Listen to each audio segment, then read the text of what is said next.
Green shirts का double धमाल, श्रीलंका को शिकस्त दी, साथ ही सीरीज भी जीत ली। पाकिस्तान ने लंकन टाइगर्स को दूसरे वनडे में 8 विकेट से हरा दिया। शाहीनों ने 289 रन का हदफ 49वें ओवर में 2 विकेट पर हासिल कर लिया। बाबर आजम की शानदार बल्लेबाजी, 102 रन की नाकाबिल शिकस्त इनिंग्स खेली। मोहम्मद रिजवान 51 रन बनाकर आउट रहे। नॉट आउट रहे फखर जमान 78, साइम अयूब 33 रन बनाकर आउट। श्रीलंकन टीम ने मुकर्ररा 50 ओवर्स में 8 विकेटों पर 288 रन बनाए। जेनेथ लियांज 54, कमांडो मेंडेस 44 और समारो कर्मा 42 रन बनाकर नमाया रखे। हारिस स्टॉफ और अबरार अहमद ने 3-3 विकेटें हासिल की।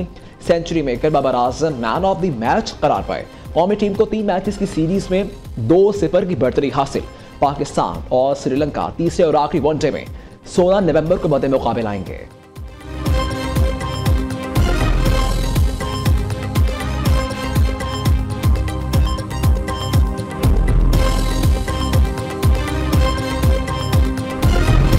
बाबर आजम का एक और एजाज, श्रीलंका के खिलाफ मैच में सईद अनवर का वनडे सेंचुरियों का रिकॉर्ड बराबर कर दिया। बाबर आजम ने 136 मैचेस में, सईद अनवर ने 244 मैचेस में 20 सेंचुरियां बनाई।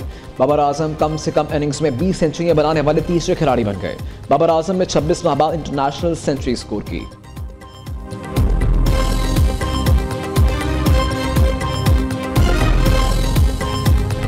As Chief Justice of the Federal Constitutional Court of Pakistan, I will discharge my duties and perform my functions honestly, to the best of my ability and faithfully, in accordance with the Constitution of the Islamic Republic of Pakistan and the law.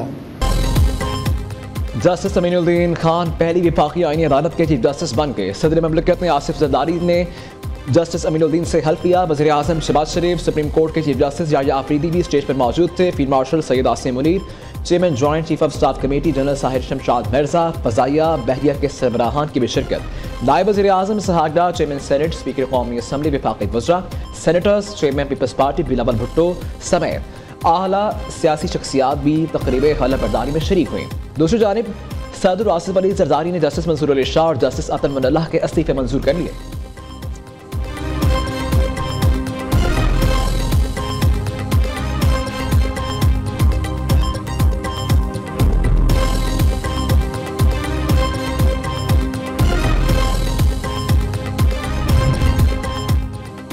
वफाकी आईनी अदालत के 3 जजेस ने हल्फ उठा लिया। Justice Hasan Azhar Rizvi, justice Aamir Farooq, justice Alif Baqar Najafi शामिल। चीफ जस्टिस वफाकी आईनी अदालत जस्टिस अमीनुद्दीन खान ने हल्फ लिया। आईनी अदालत के 6 जजेस की तकरीरी का नोटिफिकेशन जारी। जस्टिस करीम खान आगा, जस्टिस रोजी खान, जस्टिस अरशद हुसैन शाह भी आईनी अदालत के जज होंगे। आईनी अदालत के 9 मुंतखब जस्टिस के आगा आज ओहदे का हल्फ उठाएंगे। जस्टिस मुसरत हलाली ने आईनी अदालत का जज बनने से मुआजरत कर ली।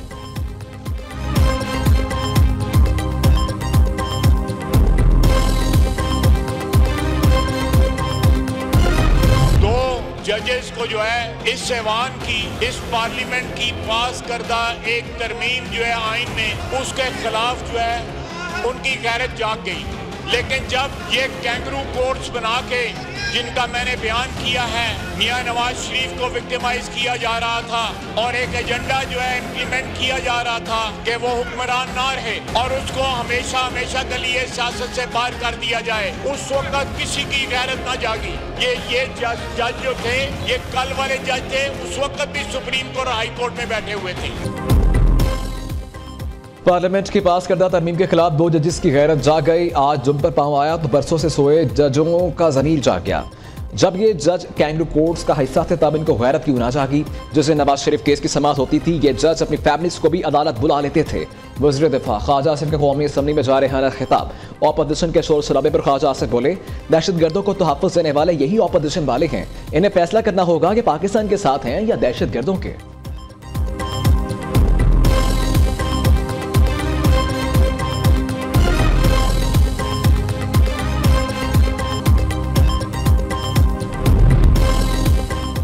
ऑपोजिशन इत्तेहाद ने 27वीं तरमीम को मुस्तरद कर दिया। आइंदा जुमे को मुल्क भर में यौम स्याह मनाने का ऐलान। खैबर पख्तूनख्वा असम्बली में 27वीं आईनी तरमीम के खिलाफ करारदाद पेश करने का फैसला। आइन को असल शक्ल में बहाल करने के लिए तहरीक चलाने पर इत्तफाक। तहरीक तहफ़्फ़ुज़ आइन पाकिस्तान के इजलास का एलामिया जारी। बानी पीटीआई, बुशरा बीबी, सियासी रहनुमा और कारकुनान की रिहाई का मुतालबा। अरकान ने जस्टिस मंसूर अली शाह और जस्टिस अतन मनल्लाह को खराज तहसीन पेश किया। खैबर पख्तूनख्वा अमन जिरगा के एलामिया की मुकम्मल हमायत का फैसला। अपोजिशन इत्तेहाद का इजलास इस्लामाबाद में महमूद खान अचकजई की सरबराही में हुआ।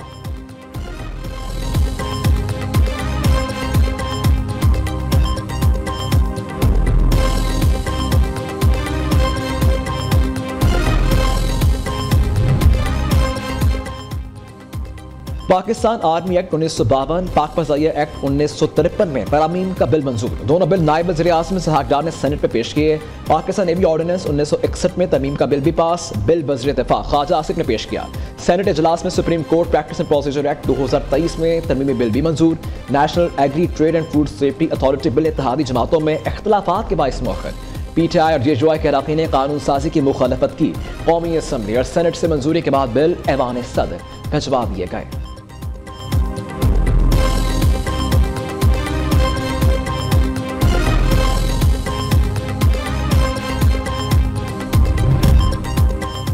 पाकिस्तान ताजिकिस्तान के साथ मुआशी और दिफाई ताल्लुकात मजबूत बनाने का ख्वाह। दोनों ममालिक के दरमियान तिजारत में इजाफे के वसी इम्कानात मौजूद। पाकिस्तान ताजिकिस्तान के लिए समुंदर तक रसाई का रास्ता है। कासा 1000 मनसूबे की प्रोजेक्ट तकमील के लिए पुरासम है।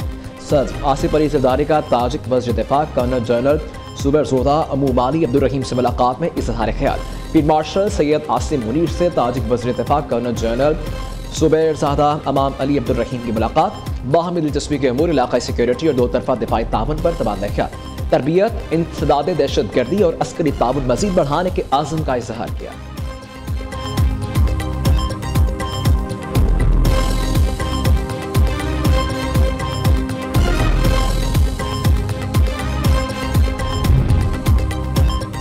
पीपल्स पार्टी ने वज़ीर-ए-आज़म आज़ाद कश्मीर चौधरी इनवारुल हक के खिलाफ तहरीक अदम एतमाद जमा करवा दी। फैसल मुमताज़ राठौर नया कायदे ऐवान के लिए नामजद। असम्बली सेक्रेटेरिएट में करारदाद 17 अरकान असम्बली के दस्तखतों के साथ जमा करवाई गई।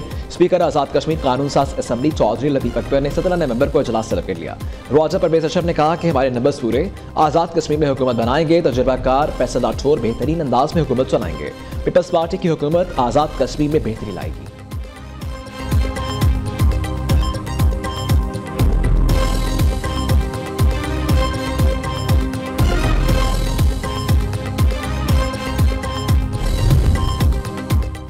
बिलावल भुट्टो जरदारी से क्रिप्टो और ब्लॉकचेन के वज़ीर ममलकत बिलाल बिन साकिब की मुलाकात। डिजिटल करेंसी से मुतालिक पॉलिसी पर तबादला ख्याल। चेयरमैन पीपल्स पार्टी से पार्टी अरकान की भी मुलाकात। अवामी मसाइल और उनके हल से मुतालिक इक़दाम से आगाह किया।